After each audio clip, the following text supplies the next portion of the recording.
Hi, I'm Susie Thompson and I have a background in horticulture and a degree from Massey University. I grew up in the North Island around Auckland, but I was born in Christchurch and I came back down here when I was about 21 and ended up settling on the west coast and buying this property. It was originally property that had been used for farming sheep when fertiliser subsidies were in. But once those subsidies were removed, it wasn't economic anymore, and so the best use seemed to be trees. The first trees that were planted here on the unmodified paki soils, which are the soils that have quite multiple iron pans and a lot of gravel, and then a fairly poorly drained subsoil, are these ones over here. So these are blackwood, Acacia melanoxylon, and they're about 25 years old, and that's about probably as tall as they'll get on this kind of soil without any drainage. So these trees were sourced from the Rangiora nursery. They were planted quite close together and they were given good weed control and the right amount of fertiliser on time. And the idea was that this would be a retirement source of income for us. And so that's why they've been pruned so high as well, to try and get as much clear timber as possible. And then we were reluctant to thin them too much because we didn't want to lose too many to wind throw, which has been a problem in other places. We're looking at maybe giving them one more lot of fertiliser before they're harvested. The thing to look for is to see whether they're putting on more than 2 centimetres of growth in diameter each year, and so because we've got a few wind throws we can check that quite easily. And the other thing we've been doing is fertiliser sampling as well to make sure that the nutrients are all up to scratch, and then we can look at replacing those if they're not. Okay, so another objective is firewood, and we've got mostly eucalyptus timber for that, and we have also managed to use the pine wind throws for firewood as well. Planting trees to attract birds and bees was also another objective, and that's worked out quite well, especially around the house.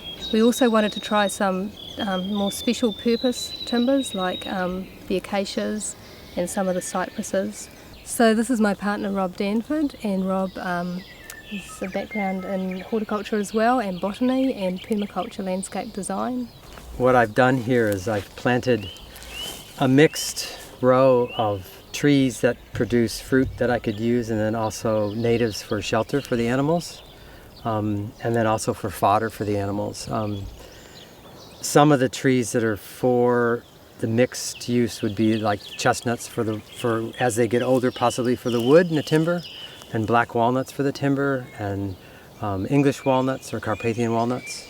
I've used the fence to keep the rabbits out because they have become a problem. We didn't have them before, but we do now, and they can be quite destructive. So in order to plant a long row of stuff and not have to protect each individual thing, we put the fence in to keep them out. And one of the other trees that we tried is that we got from Appleton's nursery we bought in bulk, so it was reasonably priced little trees, is a swamp white oak. And we picked that because of the type of soils we have here, and it's quite wet and swampy, and sphagnum moss, there's a lot of it in a lot of places. And so far they've done quite well. This is one example, but there's some that are even bigger than this. The reason that we picked this tree was also for its potential for timber, because actually oak, from what I've understand, has become in favor now as far as using as for many things, but it's a really nice hardwood. So these acacia were planted on the edge of an old drain, and it shows the effect of having a modified soil as opposed to the earlier ones that were planted on the unmodified paki.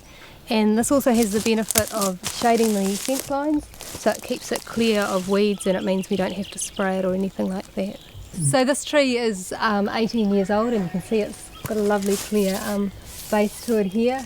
And we're also able to cut some of the foliage higher up and feed it to the sheep as well to supplement their diet in the winter when things are a bit lean. So it's a much better success story than the one out on the paki there. So it shows what drainage can do for you. So the sheep were eating the hardy kiwi, Actinidia Arguta, thank you, Rob.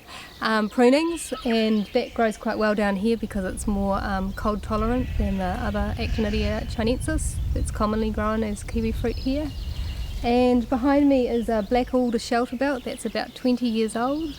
It's been topped once, and we use the foliage again for feeding the sheep. And then it's quite good because in the winter, of course, it doesn't have leaves, and so the sunlight can come through. Okay, the covenant area was set aside in the mid-90s, and there's 70 hectares of forest, which is rata kamahi and podocarp, so rimu and Hokitika forest. And there's about 40 hectares of paki, sphagnum moss, that isn't actually part of the covenant, but which we might consider putting into the covenant in the future. Oh, I just enjoy all the different trees in the forest, and there's a number of waterfalls, and there's the Viaduct Creek which goes through it, and it's quite an interesting, when you go down into the ravine in the Viaduct Creek, it's a really different place, and it's quite beautiful to go through there. There's a historic tram line that crosses the creek and then travels across the paki, and there are still remnants of the silver pine sleepers that were used to build that. If somebody asked me about why I planted trees, I would say that initially it was for the potential economic return, but having planted the trees, there's quite a lot of enjoyment from seeing the property change from being bare land to now having a lot of habitats for birds and other wildlife. And some of the things that I think are important are to start early, like don't wait to plant trees until you've got everything in place. You're best to just give it a go and start sooner. I think it's important to keep and maintain good records of when you've planted things, and to seek advice from people who've done it before and follow the prescriptions for silviculture and things like that, because if you don't release spray, the trees will be smaller. If you don't fertilise on time, you're missing out on the ability for them to grow so fast. I would say don't spend more than you can afford, and keep your costs down by growing your own seedlings or clones. Don't buy things you don't need to when you're getting started, like make do if you can. Join the co-ops for fertiliser, insurance and farm supplies, and it's a good idea to do your own labour for planting, fertilising and spraying. And I would suggest you learn the science behind the theory so you understand why things are being done at certain times. So then if you want to modify it, you can, because you know why it's supposed to be being done then, and you've got some flexibility. And get the best gear, commercial quality. Support and encourage other tree planters. And I also had here, use the best quality seed or seedlings you can get at the time, because it's actually you'll get a better result in the end. And consider using natives, for example, like silver pine. And finally, the diversity idea, so species that will give you more than one use over their lifetime or over the season of the year. So going on field days and visiting other properties and seeing what they've done, and also the people who are going to process your timber can be very useful as well, and that's why being involved with farm forestry can put you in touch with those people, so I'd highly recommend that people do that. And the farm forestry people that are a part of it, a lot of them have a huge wealth of experience that it's a good idea to connect into, so you might not make the same mistakes, and you might do the right things that they have that experience to tell you about. It's a really good idea. Save you a lot of time and energy. And frustration when you do things you do wrong that you could have avoided. Get right the first time. Yeah.